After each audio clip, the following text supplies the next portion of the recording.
Hey there.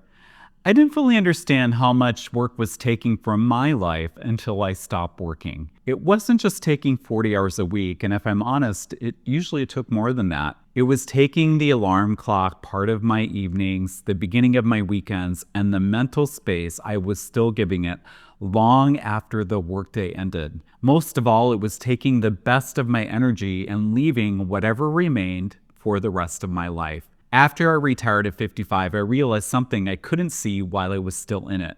Work has become exhausting because it's quietly expanded into almost every corner of our lives, and we've been taught to call that normal. So in this video, I'm going to share 6 signs that work may be taking more from you than you realize, and the 6th one may be the most dangerous because it sounds completely responsible. Then I'll give you the 5-part off-ramp I would build if I were still working today. I'm not telling you to quit tomorrow. That's not freedom. That's a financial emergency. But there is a big difference between working because it supports the life you're building and working indefinitely because you've never seriously considered another way.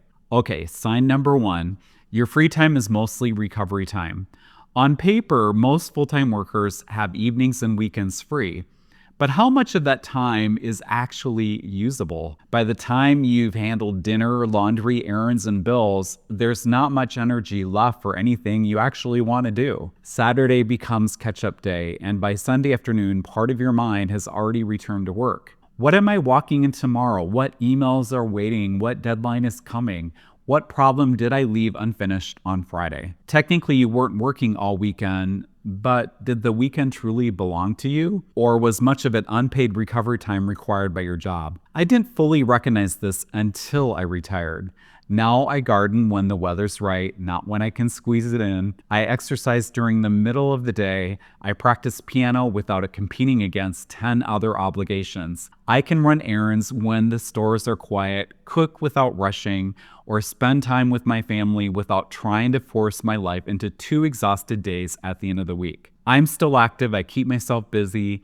Retirement has not meant sitting around doing nothing. The difference is that my week no longer feels like something I constantly need to recover from. Sign number 2, work stays on your mind after you stop being paid for it. You can leave the office for the day or close your laptop if you're working remotely, but the job may continue running in the background.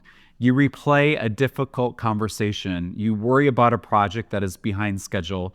You rehearse what you need to say in tomorrow's meeting. You suddenly remember the email you forgot to send, or you carry the frustration of the workday into the rest of your evening. Work may end at 5 o'clock, but continues until bedtime in your head.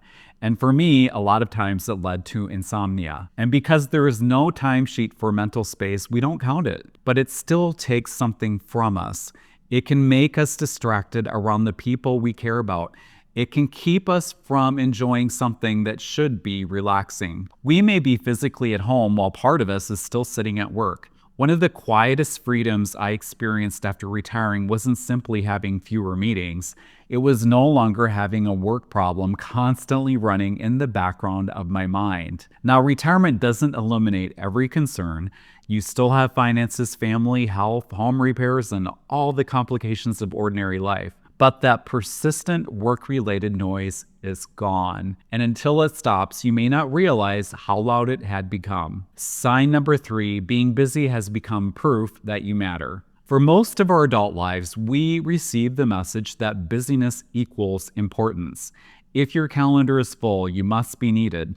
If people are constantly asking something from you, you must be valuable. If you're exhausted, well, you must be working really hard. When someone asks how you're doing, busy has almost become the expected answer. But being constantly occupied is not the same thing as living meaningfully. And exhaustion is not proof that our time is being used well. This becomes especially important as people approach retirement. After decades of receiving validation from a title, paycheck, schedule, clients, customers, employees, or coworkers, they begin to wonder, who am I if nobody needs me at 8 o'clock Monday morning? What am I contributing if I'm not earning money? Am I still productive if I spend an hour gardening, exercise, practicing an instrument, or having lunch with someone I care about? One of the adjustments I've had to make in retirement is learning that my life still has value when no one else is measuring it. I create my YouTube videos and podcasts because I enjoy the process and hope they help people. I garden because it brings me joy. I practice piano because I love music. I exercise because I want to protect my health. I travel because I want to experience more of the world while I can. Not every worthwhile activity has to produce a paycheck, promotion, or impressive answer to the question,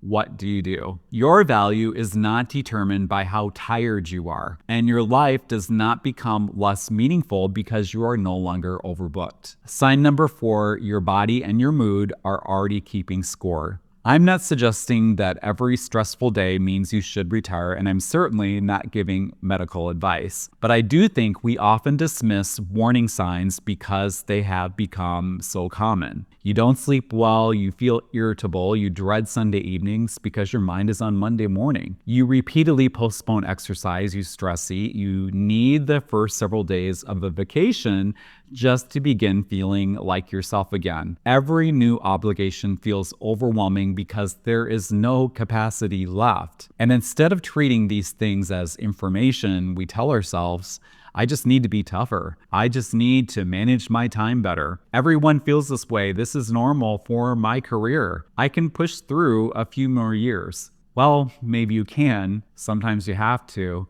But your body may be recording a cost that does not appear anywhere in your retirement spreadsheet. We spend a tremendous amount of time asking whether our money will last, and that is obviously important. But we should also ask whether our health and energy will last long enough to enjoy the life we are saving for. We have financial capital, but we also have time and health capital. A dollar you receive later and a healthy year you have now are not always interchangeable. You may have more money at 68 than you had at 58, but you cannot assume you will still have the same energy, mobility, or desire to use it. That is why I don't believe working longer should automatically be treated as the risk-free choice. It may reduce one kind of financial risk while increasing other risks that are much harder to measure and can't be replaced. Sign number 5, your world has slowly become smaller. This usually doesn't happen all at once. It happens gradually. You wake up, you get ready, you work, you handle your responsibilities, you recover, you sleep, then you repeat it. And then interests become things you used to do. Friends become people you keep meaning to contact. Trips become browser tabs you save for later. Ideas you once had for your life get pushed farther out in time. Your job does not have to be terrible for this to happen. You may even enjoy it. But when work receives most of your best waking hours for decades, it naturally becomes the center of your world. Everything else has to compete for whatever remains. One of the things I've enjoyed most about retirement is that my world feels larger again.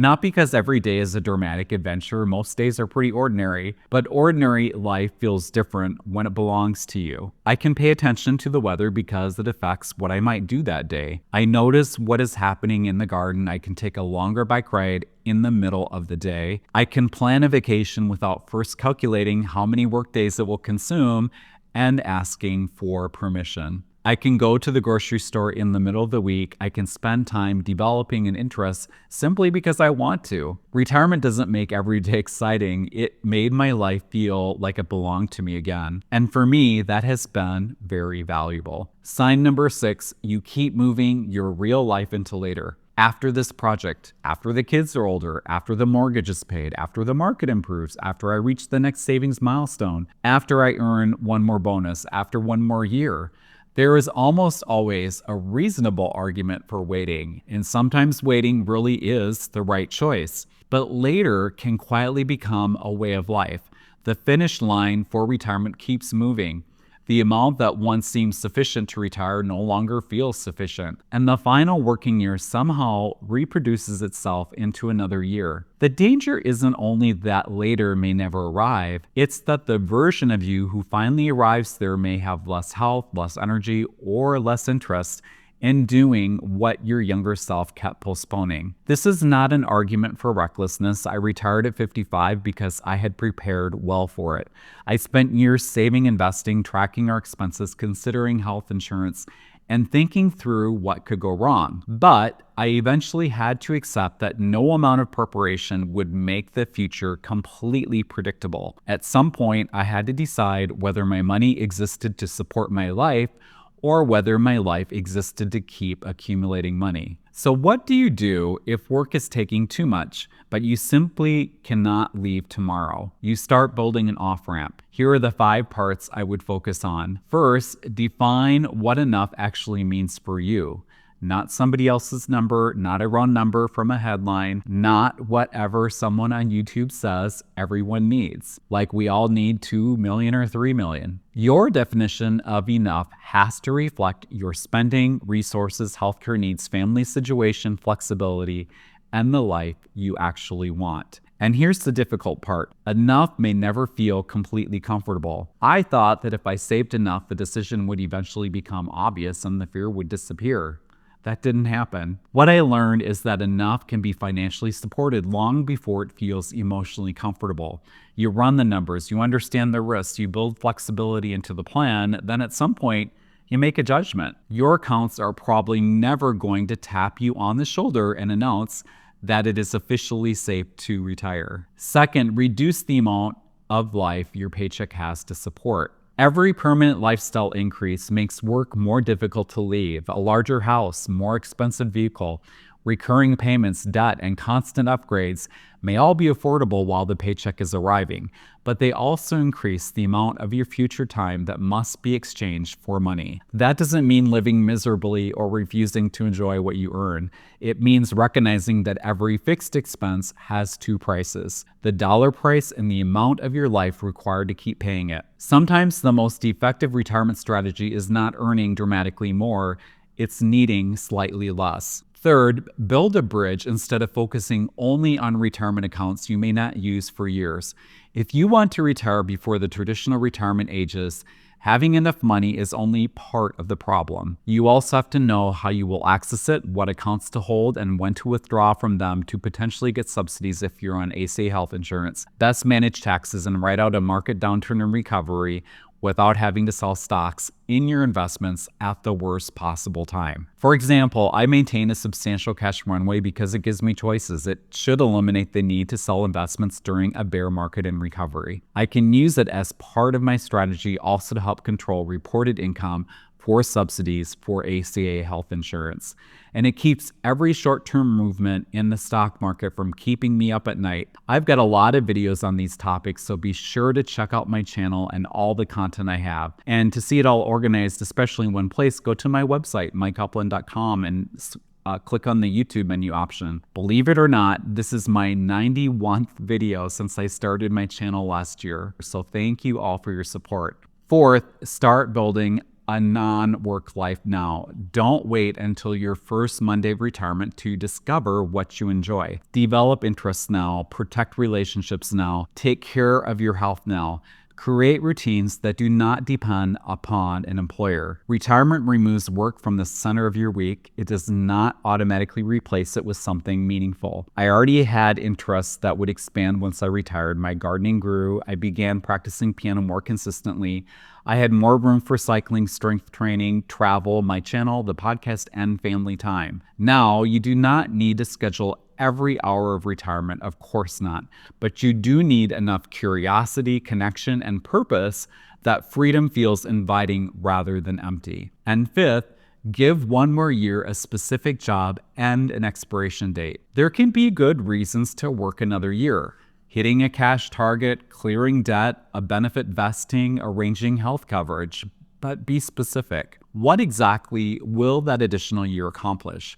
How will you know when it has been accomplished? And what will prevent the same argument from appearing again 12 months later? One more year is useful when it solves a clearly defined problem. It becomes dangerous when it is simply the automatic response to uncertainty. Because uncertainty is not going to go away. There will always be another market concern, another expense, another frightening headline, and another reason that continuing to work feels safer. You may not be able to leave work tomorrow, most people can't, but you can stop treating endless work as the unquestioned default. You can begin protecting your health. You can reclaim parts of your week. You can build interests and relationships outside your job. You can calculate what enough actually means, and you can create a real path toward freedom instead of waiting for the decision to make itself. Work can be useful and meaningful, but it should not consume so much of our lives that almost nothing meaningful is left when the workday and week ends. I don't believe your life should be whatever remains after work is finished. And after retiring at 55, I can tell you that what rushed in when work finally loosened its grip on my life was not boredom. It was relief, it was energy, it was curiosity, and it was the realization that there were many other ways I wanted to use my days. So let me ask you, is working taking more from your life than you realized? Or if you've already retired, what did you only recognize after you stepped away? Share your experience in the comments, because I think this is one of those subjects where we can all really learn from one another. I'd also like to invite you to consider joining my Patreon. You can join for free, and I have a lot of free tools for you to use. Things like my ACA Angie Estimator, Retirement Readiness Scorecard, Cash Runway Worksheet, 10 Ways to Lower Your ACA Premiums ebook, and more. And if you'd like to go a step further, consider joining as a Roadmap member. It's just $5 a month and gets you early access to new podcast episodes, all of my podcast episodes ad-free, and access to the private Roadmap member community discussion space where paid members can ask questions, share experiences, compare notes, and communicate with others, including me, who are thinking seriously about retirement or living it, and learning from those of us that have already retired. You can join my Patreon for free or become a Roadmap member by using the link in the description or using the QR code now appearing on your screen. Thank you so much for watching, and until next time, take care and make the most of today.